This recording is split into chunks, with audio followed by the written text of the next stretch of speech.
Get ready, Staten Island. The Ferry Hawks host the Hagerstown Flying Boxcars. Tonight at 7 p.m., it's soccer night, and kids glow around the bases postgame. Saturday at 6:30, it's Broadway night with postgame fireworks and Broadway rave. Sunday at 1:30, it's Military Appreciation Day, and the kids run around the bases. A great day out for the entire family. Kids run the bases after every Sunday home game. Want the best seats all season? Get more Ferry Hawks for only $63. Visit ferryhawks.com now to lock in your seats. WABC New York, WRCR Haverstraw, and 107.1 WLIR Hampton Bays. It's the 77 WABC News Hour. Talking the news with Noah Layden. All the news you need to know with Joe Nolan, traffic, Justin Ellick, sports. And now, Talking the news with Noah on 77 WABC. Yes, that's me. Good morning. It is Monday, June 15th. Your forecast from the 77 WABC Weather Center. Mix of sun and clouds today. Just a beautiful day on the way. It was kind of humid and a little gross yesterday. You won't have that today. The high 79. Tonight and overnight clear, low 60. And then Tuesday, just as nice. Sunshine, high 78. If you are walking out the door with us right now, 68 and clear in Peekskill up in Westchester. It's 71 and clear in Jackson over in New Jersey. And it's 70 and partly cloudy right outside our Midtown studios. This is the Top 5 at 5. Knick fans partied all weekend. Some World Cup fans stuck in the Meadowlands for hours. President Trump says we have a peace deal with Iran. Early voting got underway here in New York. A wild rescue in Wharton, New Jersey. All right, let's get into it at 5:04. That's all I want to talk about. Anybody else does too. Is the Knicks fresh off their NBA title on Saturday night. They landed at Westchester County Airport yesterday. It was fun to hear the air traffic controllers congratulating the team, the pilots congratulating them, and then the people in the know who knew they were going to land at Westchester County Airport, crazy Knick fans, they showed up as well to show their love and support for this team. On the way here, we knew 5, Knicks in 5. Should have been 4, but you can't do whatever with the refs. Special. It was very, waiting my whole life to see a championship with any team, and for the Knicks to be my first, it was just magical. It was amazing. We were all here together celebrating, having a good time. Yeah, so the Knicks getting their first taste of what this week's going to be like, and it's going to be nuts. My nephew actually bought a ticket to the game on Saturday night, flew to San Antonio, and he was right in the end to be there. He said it was the most incredible thing he's ever seen. He said he did not sleep all night. Some of these Knicks, they signed autographs at the airport, capturing and taking in every single moment from the fans. Oh, sorry. This is the moment. So maybe you saw this. This was went viral on social media over the weekend. The Knicks won. What was it? About 11:30 when that game ended on Saturday night. And there was a guy up in Midtown, high up in the building, and he took out his camera and he could hear the roar of people coming out of bars. And this is what it sounded like at about 11:35 on Saturday night. That's just crazed fans in the street on Saturday night.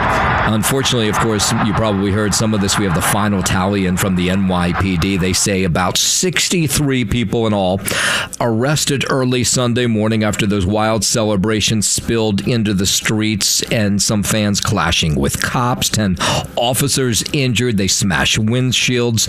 Maybe the worst of it was a shooting in Brooklyn that killed one. I guess that really was the worst of it. And then you had some moments where people climbed on top of these school buses in Times Square that were being used to transport World Cup fans, and then they set them on fire.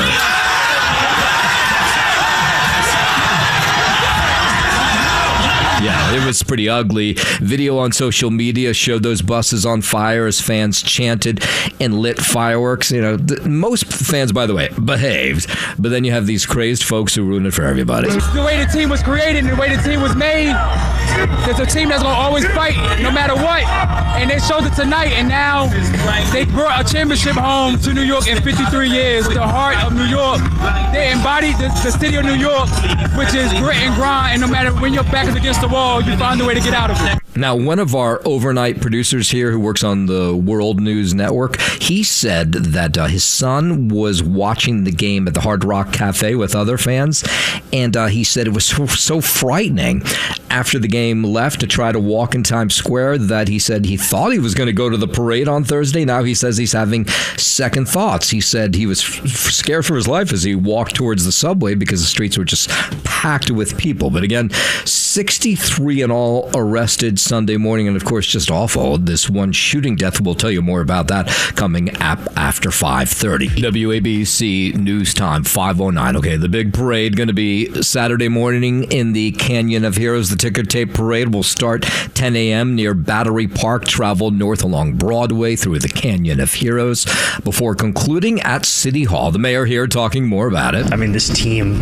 it's incredible, right? And to be in the finals for the first time since '99, for it to be Jalen Brunson, who led us last night, has been leading us all season, Captain Clutch, the son of Rick Brunson, who was in the last Knicks team, who lost to the Spurs 4-1, and now we beat the Spurs 4-1. It just feels like this beautiful full circle moment, not just for the Brunsons, but for the entire city. And, you know, it is a beautiful thing that the city feels like the nation's largest city has become the world's smallest town. All of us thinking about the same thing. Yeah, Mayor Mamdani going to host this championship celebration. He'll give a key to the city to all the Knick players immediately after the parade. It's one of the most beautiful things I've ever seen as a New Yorker. And, you know, I was reading a piece this morning that wrote about how oftentimes in our city's history, this kind of unity comes in a moment of tragedy. And it's so beautiful that this unity is coming in a moment of joy, and that we are coming together not only of our hopes of this team, but our hopes of the city. And the team, frankly, reflects the city. The relentlessness, the drive, the hustle, the never give up. Yeah, the mayor says the NYPD has been helping plan this parade in a bid to keep everybody safe come Thursday. So we're going to be sharing some additional details over the next few days, but it is going to be on Thursday. There's going to be a ceremony at City Hall. Then there's going to be a ticker tape parade, the first time in Knicks history.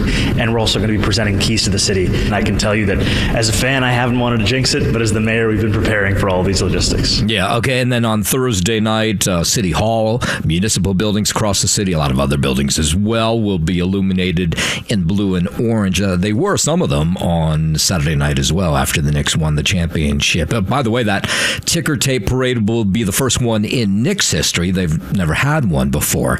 And then you had the mad dash for merch because everybody wants to show up at work on Monday morning wearing some Knick gear. So even though people were up till late Saturday night celebrating, the Madison Square Garden store was open early, and there was a line, like a huge line, to go in and get gear. Last night I was screaming and screaming, and when I got home, the tears just started flowing. And to experience it with my kids, that's why I told them they made history.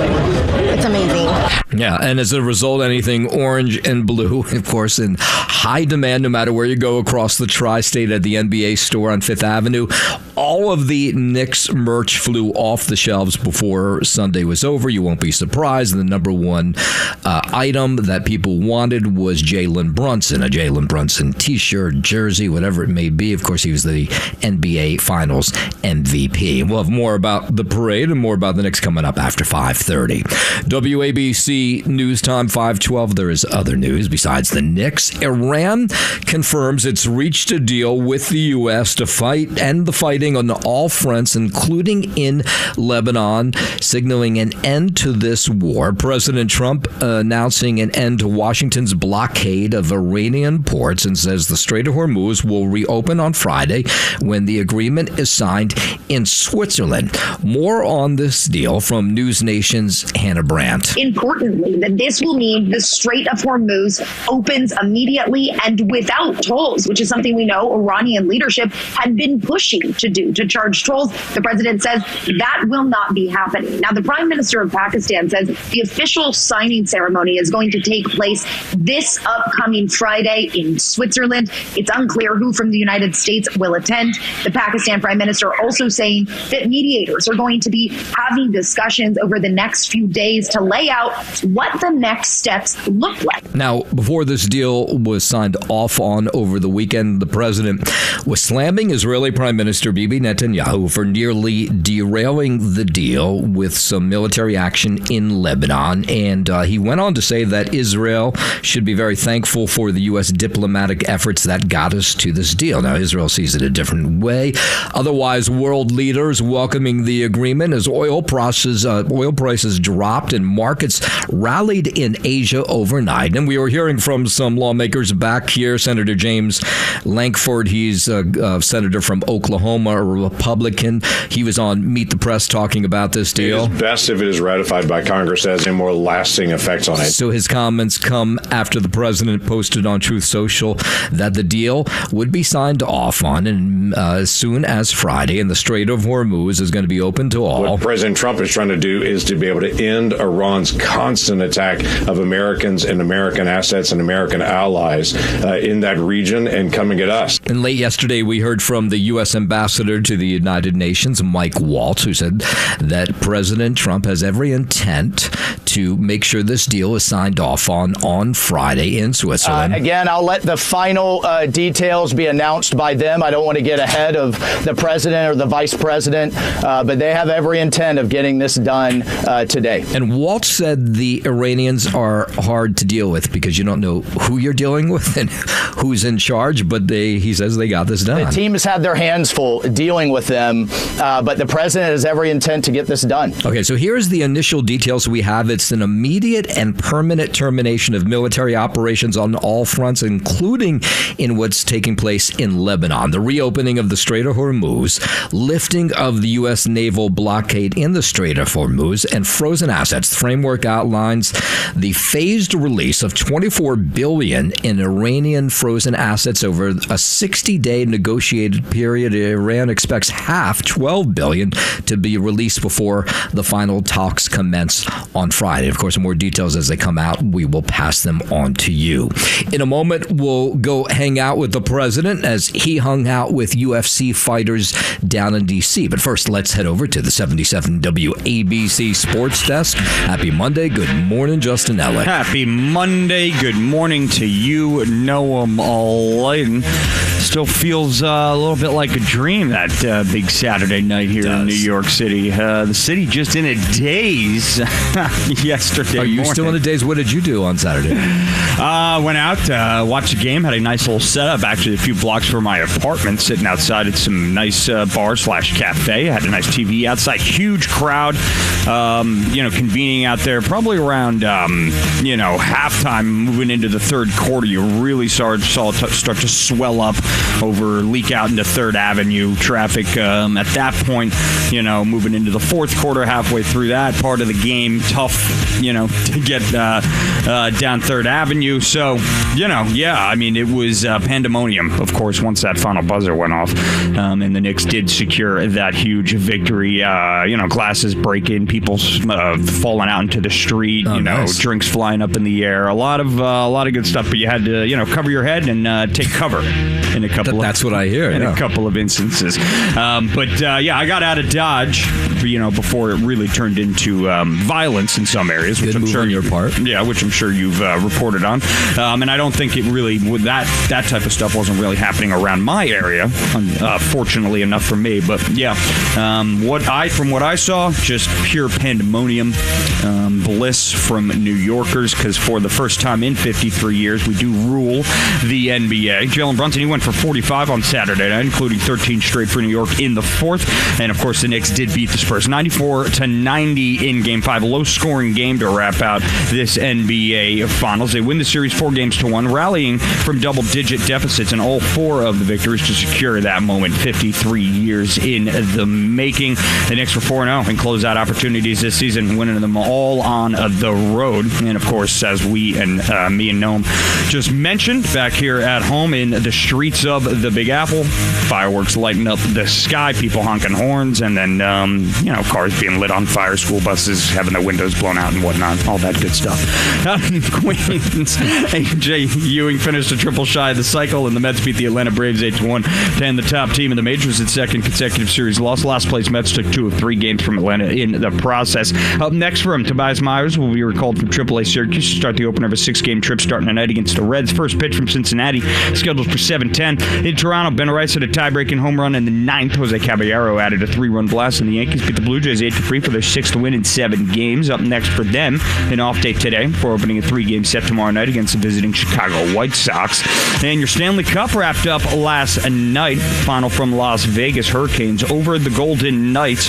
Hurricanes over the Golden Knights. How about that? 4-2? You don't sound sure about that. They win that series. Win their first championship in 20 years. It's their second as a franchise, led by Coach Rod Brindamore, who also captained Carolina to its 2006 title. So congrats goes out to the Canes. They hoist that Stanley Cup. And check in on the World Cup. Obviously, Friday we saw Team USA beat up on Paraguay 4-1. Up next for us, we'll meet Australia come Friday from Lumen Field in Seattle. That is your Sports Know Man. I'm Justin Ellick on 77 WABC. Thank you very much, Justin. 519 traffic transit. So, Joe Nolan, where were you on Saturday night? Well, I was in Maryland at this fundraiser that we go to every year. A friend of Mary Ann's down there, so we go down to this fundraiser, and it's all over. And we were in this bar all day long, and the place is empty. You know, nobody really cared down there about the Knicks winning, so the place was empty. So at halftime, we decided to go back to the hotel to watch the game at the hotel. The whole group of us that went down together. We get back to the hotel, and there's some sort of deal where DirecTV and ABC are not talking to one another anymore. No. So there was.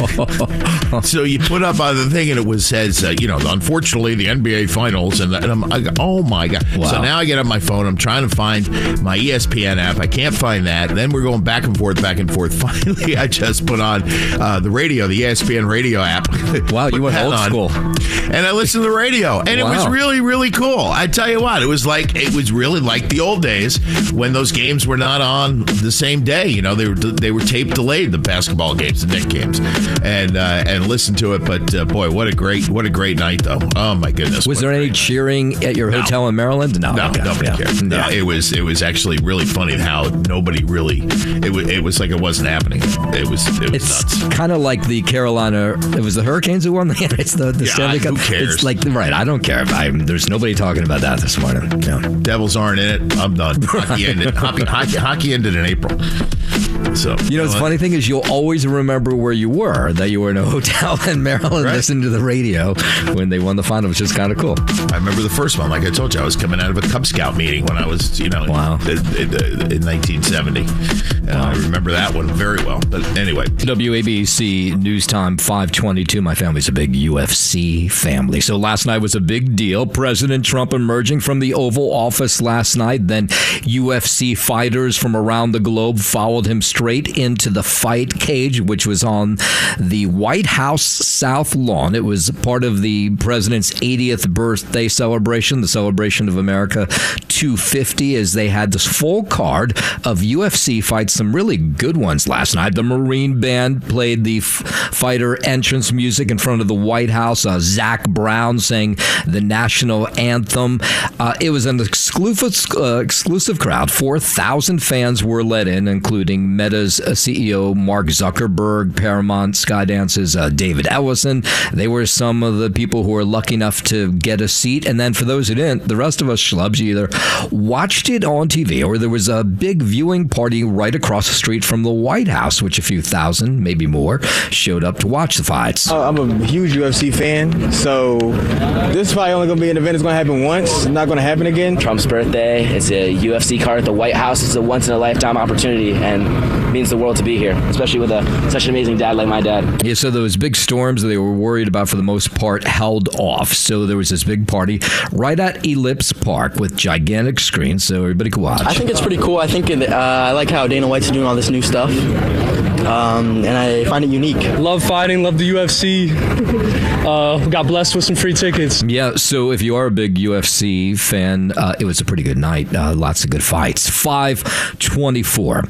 12 dead after a plane carrying a group of skydivers crashed in Missouri over the weekend. Correspondent Morgan Chesky reports it happened Sunday about 60 miles south of Kansas City. So this was 11 people who were set to jump out of a plane and the pilot. The FAA sharing a Pacific Aerospace P-750 crashed while departing from Butler Memorial Airport in Missouri around 11:35 a.m. local time, adding the NTSB will lead the investigation. The Bates County County Sheriff telling us that the crash is being treated as an accident. No sign of any criminality involved. Just awful. 524, President Trump's name is no longer on the Kennedy Center. An official at the center telling a federal judge that all references to Trump inside outside on its website have been removed in compliance with a court order that took place over the weekend.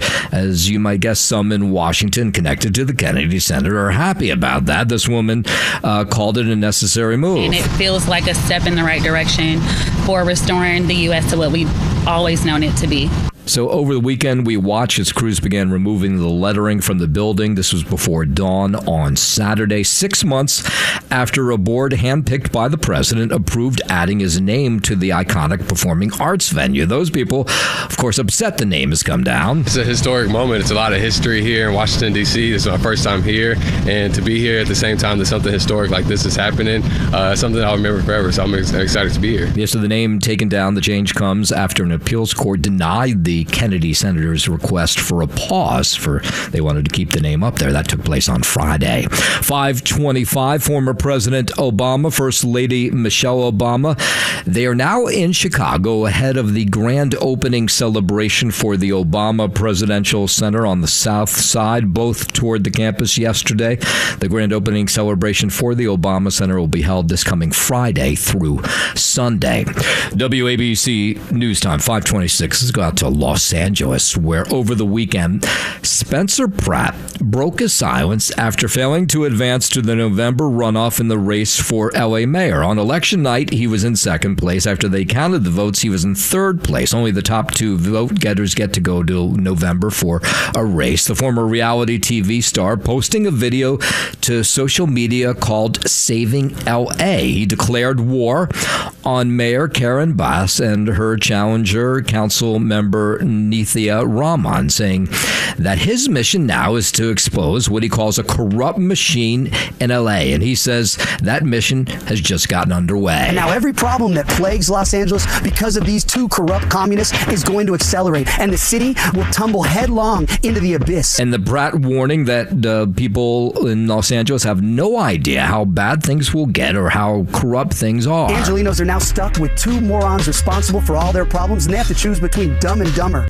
And then you had the Los Angeles mayoral candidate, Nithya Raman, responding to Spencer Pratt's video over the weekend. Very, very odd turn of words about getting my message of change, of a choice away from this very broken status quo out to voters.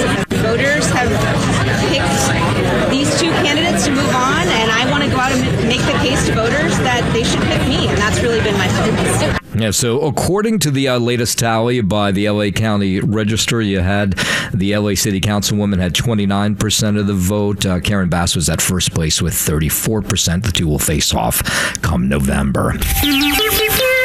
It's the 77 WABC News Hour. Talking the news with Noam Laden. All the news you need to know with Joe Nolan, traffic, Justin Ellick, sports. And now, Talking the news with Noam on 77 WABC. Yes, that's me. Good morning. It is June 15th, or Monday, June 15th, I should say. Your forecast from the 77 WABC Weather Center. Mix of sun and clouds today. The high 79. Tonight and overnight clear, low 60, and then Tuesday kind of a repeat of today. Sunshine, high 78. If you are walking out the door with us right now, so happy you are. 68 and clear in Peekskill up in Westchester. 71 and clear in Jackson over in New Jersey. And it's 70 and partly cloudy right outside our Midtown studios. WABC News Time 540. Next Tuesday, not tomorrow, but 8 days from now, it will be the New York State primary. Early voting, it got underway over the weekend for the state primaries, giving voters their first opportunity to cast ballots in several key races that could shape November's general election. Out in Suffolk County, voters introduced to a new voting experience this election cycle. For the first time, they'll be using updated voting machines that combine paper ballots with touchscreen technology. I've done early voting the past 3 or 4 times. times, and I think it's more enjoyable, actually. The machine tells you everything to do, and you just go to the first step, and I voted for the person I wanted to vote for, and then I went to the next, and it was so easy. Not everybody thought it was so easy. Some people a little confused by the whole new process. I put in the name that I wanted. Okay. And I was waiting for something else to come up, but nothing did, so I ended up just casting the ballot. It's part of the democracy. That's our right. It's not something that is a privilege. So I think we should exercise that right to vote for the people that you wish to vote for. There's always somebody lecturing us about voting. Several closely watched races are on the ballot this primary season. In New York's 3rd Congressional District, you have incumbent Democrat Tom Suozzi. He faces a challenger in Danielle Welch. On the Republican side, like Mike Lepurdy and Greg Hatch are among those competing for the party's nomination. Voters will also be picking their candidate for state comptroller, state senate, state assembly. Some interesting congressional races here in the city. You have Dan Goldman versus Brad Lander out in Brooklyn. That's been a closely watched race. And then Jerry Nadler is leaving his Upper West Side seat, and you have like 100 people running in that race, including Kennedy in that race. So that one a lot of people will be watching as well. Of course, primary day will be not tomorrow, but next Tuesday. 5:42. We got more details about this Knick fan who was shot and killed Saturday night in Brooklyn. This was during a watch party just outside of Prospect Park. Officers were called to this home or to this block. This was like 10 minutes after the game ended. We're not really sure exactly what took place. People in the neighborhood were surprised. He was shot right outside 101 Lincoln Road. As soon as the Knicks won, I ran outside to celebrate. I noticed multiple people kind of screaming, and then a swarm of maybe 3 or 4 ambulances came. People started guiding them down this way, asking what's taking them so long. It's just unfortunate to see the crime scene tape out, especially for such a moment that should be full of joy. Of course, what a way to go. So when they arrived, they found 44-year-old Emmanuel Spencer, multiple gunshot wounds. He was taken to a local hospital where he passed away. And people in the neighborhood say this kind of stuff doesn't normally happen there. They do this every game since the game has started, and it's never been like this before. Lincoln Road itself is a pretty clean block, so this is like a complete 180 of what we usually see, and to hear this is like pretty shocking. It is honestly shocking, yeah. It is. Police so far say they have made no arrests. 5:44, the pilot of a seaplane and his passenger recovering from minor injuries after their plane crashed into the East River in Queens over the weekend. We do have a aircraft incident here. There is a civilian vessel with the aircraft partially submerged. Now, apparently it's the second seaplane crash for these same 2 men. They crashed 6 years ago. Jimmy Giannos was there when it happened this weekend. They're lucky. Really, really lucky. They're lucky they didn't drown. Yes, the FDNY says a large wave hit the seaplane Saturday after takeoff. The pilot, a 67-year-old, his passenger put on life preservers, jumped out of the sinking plane, were pulled out of the water by a private boat's crew and an FDNY Marine unit. The Daily News says this is the second time they had to be rescued from a crash plane. Back in 2020, the 2 were on a seaplane when it crashed into a concrete pier near where the plane crashed on Saturday. Now, in that case, unfortunately, there was 1 death. This one individual who lives right in the area, he saw the whole thing happen all Saturday. Kinds of damage, fuselage, the window is broken out. Yeah, and he says, though, thank God these 2 are alive, that they made some smart moves getting out of the plane as soon as possible. Everyone is safe and sound. So a happy ending. Yeah, we like a happy ending. In a moment, we will head over to the broadcast WABC, the TV side.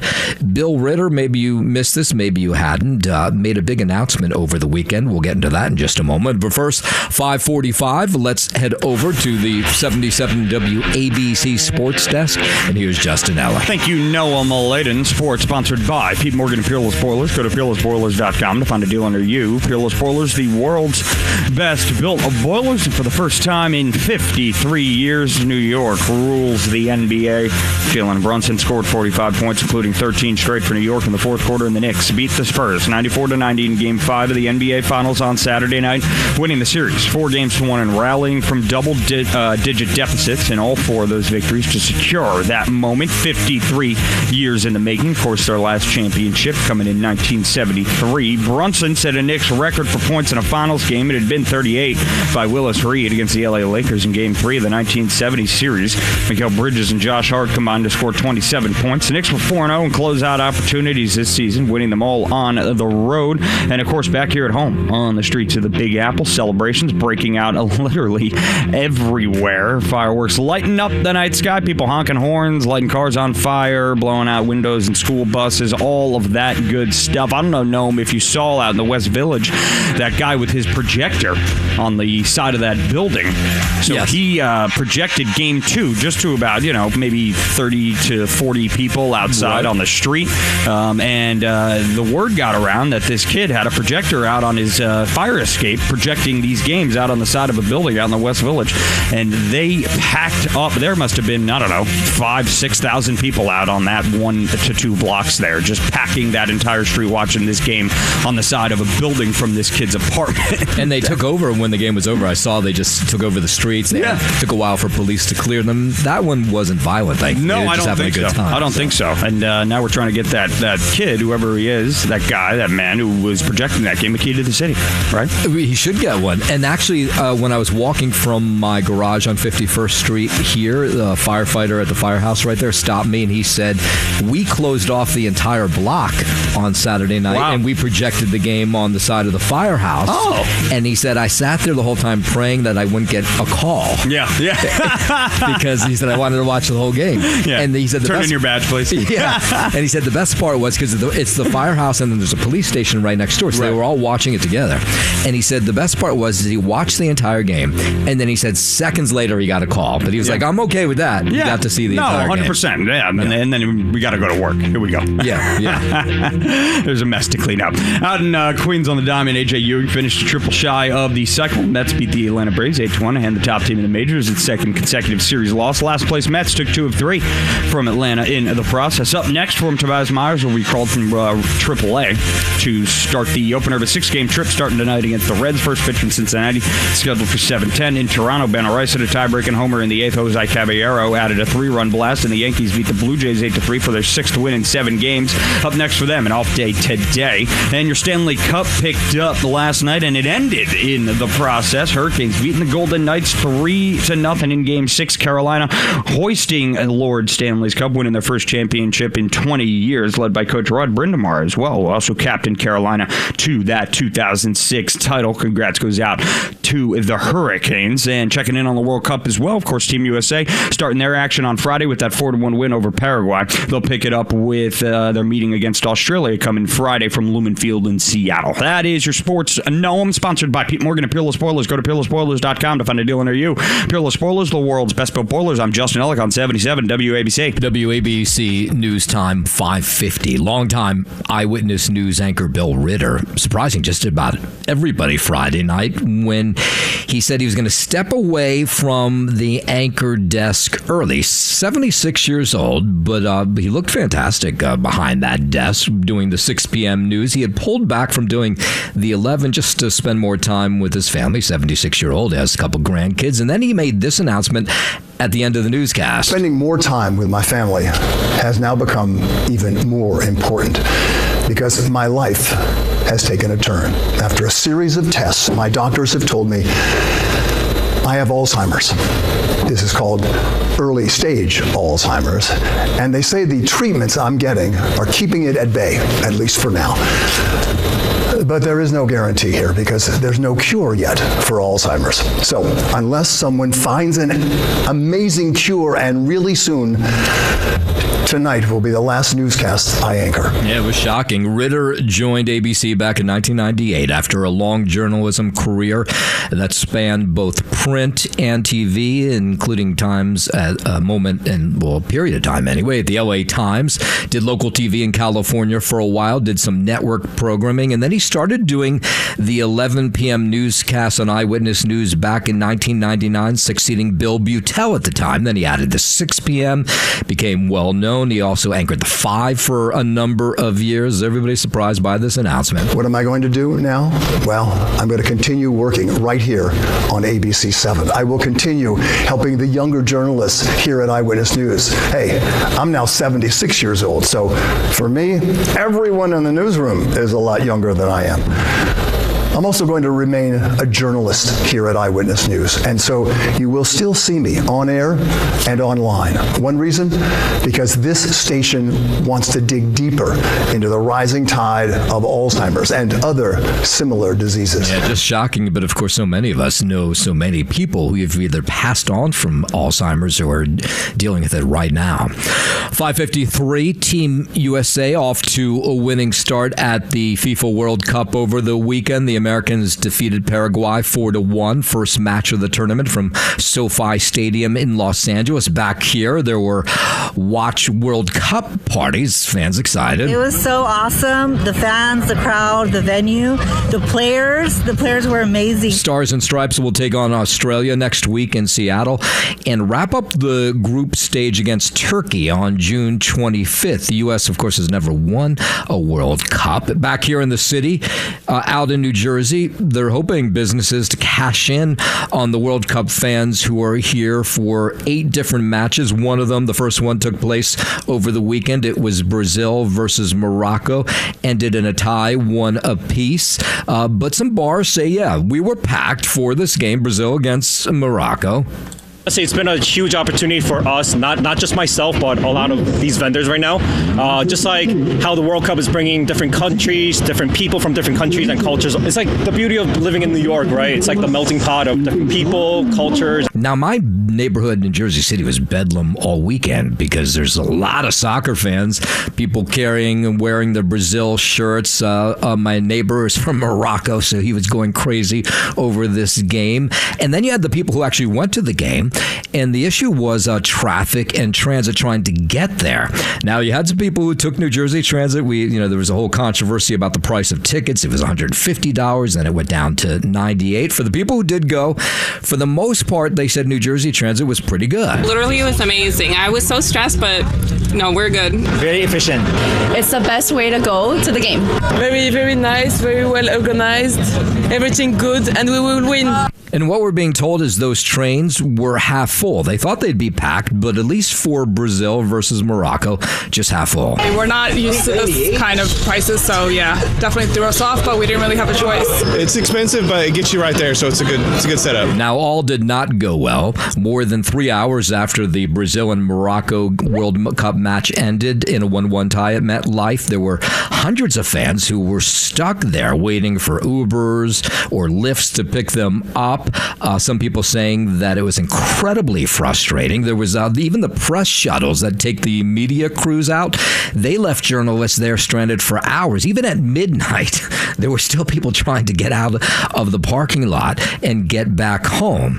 So just a warning, if you do have tickets to the game, it sounds like the best way, at least right now, is to use New Jersey Transit. And we'll end with this story out in Wharton, New Jersey, a dramatic rescue on Friday night. 86-year-old man accidentally drove his car into a canal during the heavy rain on Friday night. The driver entered the canal apparently while attempting to make a U-turn. He thought there was some more road surface than there actually was. Well, thank God for him. Lieutenant Michael Arroyo and Officer Michael Floor were nearby, and the pair ran in to rescue this guy. Almost nighttime, but with the rain, it was hard to see. The gentleman, 86 years old, drove in here. He thought that was blacktop. And so right away they realized he was still in the car, and so they raced in the water to rescue him. And the gentleman his vehicle was submerged about, 20 to 50 feet onto the other side. There was water in the cabin. I went in, I smashed the window. The power locks and the power windows weren't working due to the vehicle being submerged. So we extracted him through the driver's side window. I see my lieutenant literally floating, trying to talk to him, trying to escort him out. Obviously, it's not something that we see every every day where, somebody's submerged in water and, we're trying to figure out how to get them out. Yeah, the officers were able to bring the man safely to dry land, and he wasn't injured. Heroes, Lieutenant Michael Arroyo and Officer Michael Flora. Thanks for listening to the News Hour with Noam Laden. You can hear the News Hour with Noam Laden weekday mornings at 5 on 77 WABC. If you like the podcast, share it with your friends and listen anytime at WABCRadio.com and download the WABC Radio app. Hit that subscribe button on all major podcast platforms. Plus, follow WABC on social on Instagram, TikTok, Facebook, and X. See you next time for a new episode, so you never have to wonder. What the heck is going on here?